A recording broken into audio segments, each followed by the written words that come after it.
Hello, everyone. Hi. It is 1 o'clock in the morning. We have returned from seeing Michael, the Michael Jackson biopic, which the best way I can describe it off rip is it is so predictable and so bizarre at the same time. Yeah. Thoughts? Remember Bohemian Rhapsody? They did that again. Remember every other music biopic to ever come out? They did that again too. But it's even more awkward because this film is crafted around what you legally can't say. And it is very obvious throughout the entire film because there is no third act. Nope. I think that is what is the most apparent because basically, I don't think this classifies as a spoiler. The film takes you through the 60s and the Jackson 5 and ends at the bad era. And then you cover like Off the Wall and Thriller in between. Yep. Which is fine, but the movie didn't have an ending. No, it didn't. And it's very obvious that it didn't have an ending, or whatever ending was shot, obviously was scrapped.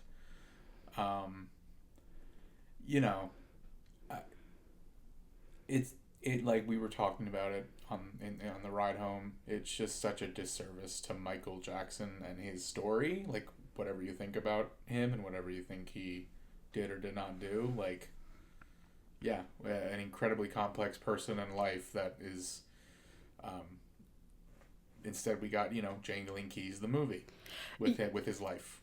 Yeah, they almost, like, the way that they portray him is very odd, because they portray his internal life as his stage persona, and if you've seen any of the documentaries about him, you know that there was a separation there. Like, yeah, the naive sort of childlike persona was a consistent throughout his life, but also he was a grown man, and the movie never treats him like that. They never treat him as like a character with his own impulses and wants and needs. Anytime he makes a decision, it's in relation to Joe Jackson, who is the only antagonist in this film. And they almost treat Michael like a mascot, like a little sort of juvenile mascot.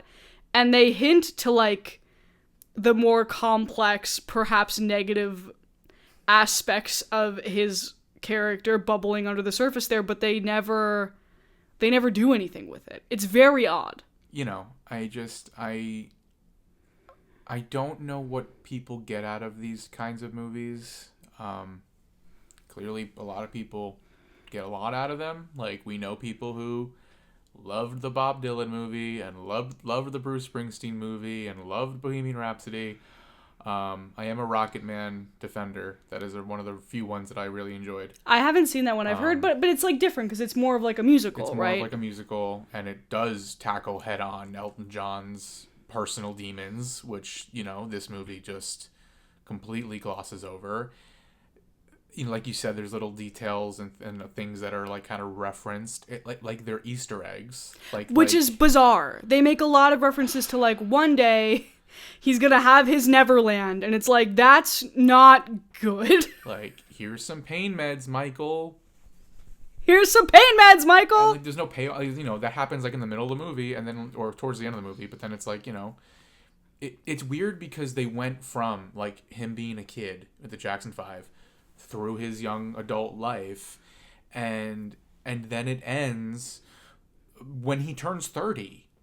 This man lived to 50, had a very eventful last 20 years of his life, and the movie ends with a credit title that says his story continues, basically immediately alluding to what I guess is hopefully a sequel for them. Like, I think they obviously hope this does well and they can make a sequel, but if this is how you're handling the first part of his life, like, how can we possibly expect you to handle the other part, the way more, complex and difficult part, with any sort of, you know, care or sensitivity, because this is just, I mean, it was just pathetic. Like, I'm sorry. Like, and we are people who, we had our Michael Jackson phases as a kid, you know? Like, when he died, we were about, what, 11, 12? 11.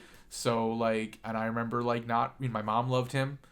I wasn't really, I remember hearing about him in the tabloids and People magazine and, you know, the way people viewed him in the last few years of his life, but he was going to do that comeback tour, you know? I'm sorry, we're getting off track, but... No, it's okay. I mean, I think the thing is, like, yeah. I wouldn't trust them to handle a sequel because this was so sanitized and so optimistic and so... Like, if you know anything about Michael Jackson, if you know baseline, anything about Michael Jackson, it's in here. It's a play-by-play of, the first sort of 30 years of his life. Yeah. But if you know anything about who he actually was outside of those big major events and, like, his internal character, I do think this movie's very intellectually dishonest toward... who he was, because they frame him so much as, like, innocent and childlike, and I think it honestly, it does this sort of thing, like, retroactive thing where it's like, oh, you can clearly identify why he's like that, and we'll get to the Joe Jackson of it all in a minute. Like, you can clearly identify why things have made him this way, but it sort of, like, exonerates Michael because he's not really a character. Yeah, he has no agency.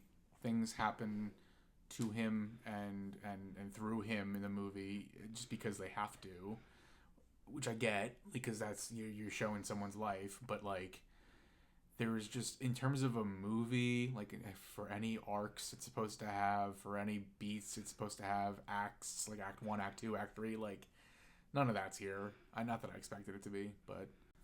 The movie decides to make the primary threat and antagonist throughout Joe Jackson, portrayed by Coleman Domingo. And this is fair in the sense that everything that went wrong in Michael's life to a certain degree can be traced back to Joe Jackson and his horrendous treatment of his children. Yeah. Absolutely. But you can tell that this movie was made because they waited for 10 years for that motherfucker to die so they could be like, so everything that went wrong with this family was because of Joe Jackson, who is an asshole. And it's like, well, yes, but I also, like, he's, like, so over-the-top comedic villain, you know? Yeah. That it doesn't work. The resolution of this movie is they go on, like, the victory tour, and Michael's like, this is our farewell tour, because Joe Jackson wanted them to tour more, and Joe Jackson's like, well, I'm still your dad, you have to listen to me, and it's like, no, he doesn't, because he's Michael Jackson. Yeah. Yeah, it's just, there's no, I don't know, like, I guess, the moral of the movie, not the moral of the movie, but, like, the arc he goes on is learning to stand up to his father. This is about the life of Michael Jackson, that, again, that's just so surface level, and so, like, I'm glad that he did after a certain point for his own sake, but, like, the damage was done, and we know what that damage led to, allegedly. And, you know, it's just, it's just weird. It's just so weird to do it this way. Like, you know, I'm not even saying, like, I get that obviously this is being produced by the Jackson family. They're not going to get into all of it. They're not going to obviously make their own, you know, son or brother or whatever look terrible. And we've seen how his family and his estate has treated his own work since he died. I mean, they push out every little last demo tape of him to release a new Michael Jackson song in 2026 or whatever. I don't think they've done that yet this year, but, like, very recently they still were doing that. And it's an extension of you know, it's an extension of the Michael Jackson brand. It's the latest. Yes. You know, it's the latest thing, like you said, to get people to just go back to his songs and stream his songs, and that's, you know, that's all the movie does. Is obviously, it makes me, when I'm watching someone recreate the Billie Jean moment, the first moonwalk moment, you know, I just want to go back and watch the real Michael Jackson, which we haven't really gotten into, but Jafar Jackson is incredible. Which sucks that he's getting kind of roped into all this. I mean, he signed up for it, but like, he looks like him, he sounds like him. I think gives a really good performance with what the script gives him. But yeah, absolutely. I think he does a great job, Jafar Jackson, and they spend a lot of time making all these extended performances look like eye candy. They are big budget, and they're accurate, and he moves like him, and he sounds like him, and it makes you just want to either watch the original performances or watch a documentary. And you're better off watching a documentary if any of the ones out there, or reading any of the books that have been written about him, if you want to get a better sense of this man's internal life and who he actually was. If you want a recreation of a concert and you want to kind of just like enjoy the music and feel good and then walk out of it, this movie's for you. But like, that's what they prioritized here. And it's not that I necessarily expected anything different, especially when we saw the reviews. I mean, I think we knew what this was going to be from the second it was really announced. But, it's just, it's very difficult when you're trying to not get into a big elephant in the room, as you like to say, the elephant's in the room. Or the giraffe. The giraffe in this case. The giraffe, the chimpanzee. I made a joke in the theater when Bubbles showed up. I was like, oh my god, it's Andy Serkis, and you wanted to kill me. I was so annoyed. You don't want to get into the child molestation charges, but you're very willing to show Joe Jackson abusing a young Michael Jackson. You show him nonstop in the hospital with sick kids, which he did do a lot. He did do that. Like, that's totally factual. But, it's just the longer you linger on these shots of him talking to kids and smiling and laughing with kids, you can't not think about it. I think even the biggest Michael Jackson fan, it's a thought that pops into your head if you're watching this movie. Like you said, the hints to Neverland. Yeah. Which was really crazy was, again, they really make it this big theatrical moment of the failed Pepsi commercial shoot, which did derail his life and nearly killed him, and ended up obviously did contributing to his death later. But they make that such a big deal, and they literally reference, he goes, oh man, these pain meds are just really making me sleepy, and it's just weird. It's just very weird. Anyone who knows his life story, which is most people watching this movie, you get a weird feeling in the pit of your stomach when you're watching these scenes. It's a little gross. I also pointed out, I'm not the first person to point this out, but they make a big show of every time he's performing, it's always adult women at the front of the and yes, that is accurate, because a lot he was a sex symbol. A lot of adult women did love Michael Jackson, but it does get to a point where you're like, okay, yes, we are pointing out that a lot of adults really loved him, and he loved them back. I just think it's kind of wild. I think it's a big missed opportunity also. If you're gonna do this, if you're gonna have this very sanitized version, can you at least make him feel like a character, right? With motivations. I mean, obviously they show him, obviously he's always dreaming of big things, and he wants to do the big stadium tours, and he has all these visions for how things should look. And I think the best part of the movie to me was when he was developing Beat It and the music video, and just going through those dance routines, and there was a little bit of that of showing his real, musical and dance genius and talent. But I think for the most part it just fades in the background, and you're just kind of going with him through the years, and it's only a handful of set years that this actually shows you. And I don't know, I feel I don't know if we're going in circles, but it's hard. What am I trying to say?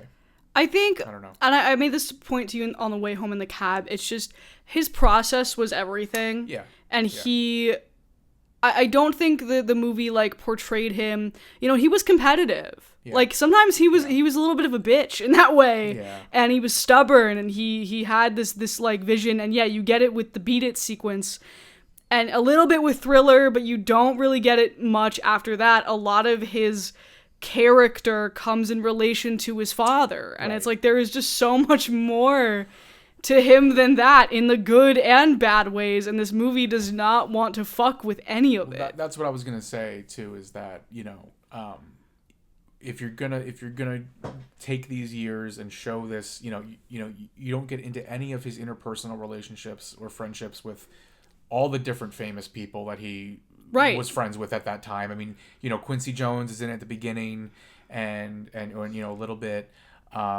And it's just like there's, like they choose to portray certain people, who were big parts of his life. I know Bill Bray, his bodyguard, was like a confidant, and that does come through. I think that actor actually gave a really good performance too, of just someone was like trying to look out for him and protecting him, and being his close friend, one of his only close friends.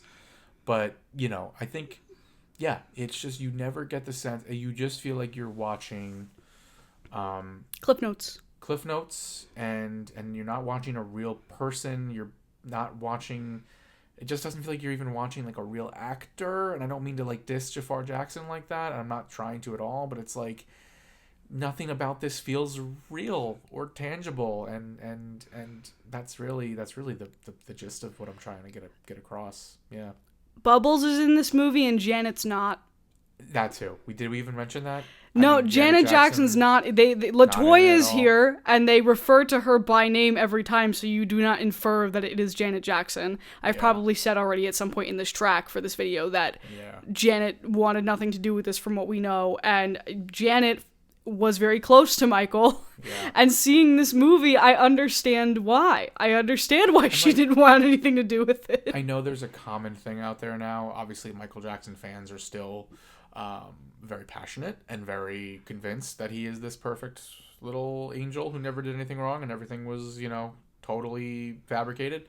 And there's people who are, those same people are now going to ride or die for this movie and defend it,